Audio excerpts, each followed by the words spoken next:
দর্শক, জেনেভা ক্যাম্পে এই মুহূর্তে চলছে সেনাবাহিনীর অভিযান। সেখানে আছেন আমাদের সহকর্মী সুলতান মাহমুদ আরিফ, তার সাথে একটু কথা বলি। আরিফ, সেনাবাহিনীর যে অভিযান চলছে সে বিষয়ে আসলে জানতে চাচ্ছি বিস্তারিত। এখন কি অবস্থা?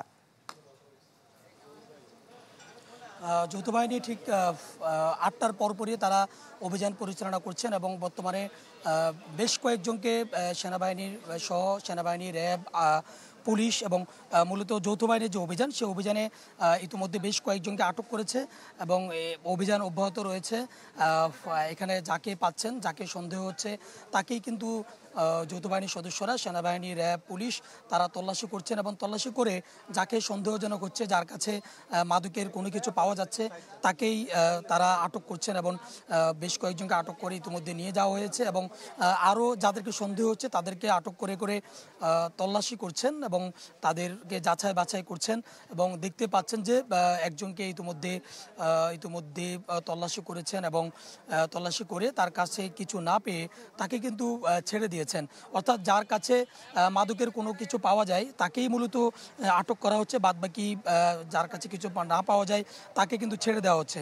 এবং যেহেতু আজকে জেনেভা ক্যাম্পে মাদক কারবারিদের যে সংঘর্ষ হয়েছে সেই সংঘর্ষকে কেন্দ্র করেই মূলত আজকের এই যৌথ বাহিনীর অভিযান এবং এই সংঘর্ষে কিন্তু আজকে শাহ আলম নামে একজনকে কুপিয়ে যে হত্যা করা, সেই হত্যার ঘটনাও কিন্তু ঘটেছে এবং পাশাপাশি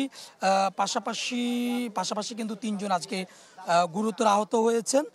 বাবুর্চি, মদিনা এবং ফাইজান নামে যে ৩ জন আহত হয়েছেন এবং এরপরেই কিন্তু পুলিশ দিনব্যাপী অভিযান পরিচালনা করে দেশীয় অস্ত্রসহ ২ জনকে কিন্তু গ্রেপ্তার করেছে। ফয়সাল এবং সেলিম নামে ২ জনকে গ্রেপ্তার করেছে এবং পুলিশ আমাদেরকে যেমনটি জানিয়েছে যে ২ জনকে গ্রেপ্তার করা হয়েছে, তাদের কাছে ২টি ধারালো চাপাতি কিন্তু জব্দ করা হয়েছে এবং পুলিশ আমাদেরকে যেমনটি জানিয়েছেন যে গত ৫ দিন ধরেই মূলত মাদকের কারবার নিয়ে জেনেভা ক্যাম্পের যে বুনিয়া সোহেল গ্রুপের যে চুয়া সেলিম, পিচ্চি রাজা এবং পারমাণু গ্রুপের মধ্যে ভয়াবহ সংঘর্ষ চলে আসছিল।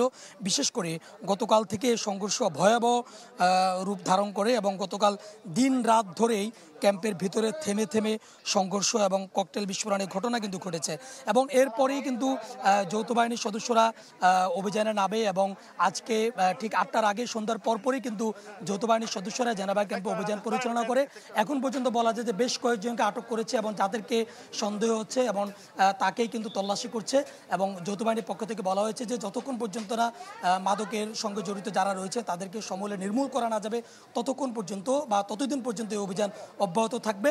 যৌথ বাহিনীর অভিযান চলছে। জি, সুলতান মাহমুদ আরিফ, ধন্যবাদ আপনাকে আমাদের সাথে যুক্ত হওয়ার জন্য।